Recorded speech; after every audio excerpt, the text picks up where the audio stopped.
দেখো, কাস্টমার যখন তোমাদের রেফারেল পিকচার পাঠিয়ে বলে তুমি এরম ডিজাইন বানিয়ে দাও, তখন তোমার এক চিন্তা, আর কাস্টমার যখন তোমায় বলে তুমি তোমার মতো করো, সেটার আলাদা চিন্তা। কারণ যখন তোমার কাছে পিকচার আছে, একটু 19-20 হলেই তোমাকে কাস্টমার বলবে যে না এক্স্যাক্ট একদম হয়নি, সেটা তো বলতেই পারে।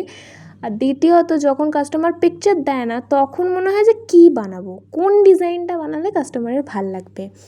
তো এই ডিজাইনটা টোটালি আমি আমার মতো করেছিলাম, মানে একদম আমি আমার মাথা থেকে বের করে আমি করেছি। আমি কারোর রেফারেল কিছু দেখিনি, জাস্ট আমার মনে হয়েছে যে এরম এরম করলে ভাল লাগবে, তো সেই অনুযায়ী করে দিয়েছিলাম। আর আমার যে কাস্টমার, মানে যে বন্ধু নিয়েছিল, সে বলে যে তার ডিজাইনটা ভালো লাগে। আলটিমেটলি আমার নিজেরও খুব পছন্দ হয়। আর চকলেট ওভারলোডেড কেক হিসেবে কিন্তু তোমরা এটাকে ইউজ করতে পারো। তোমরা জানিও তোমাদের এই ডিজাইনটা কেমন লাগলো। তোমরাও ভালো থেকো, সুস্থ থেকো। হর হর মহাদেব।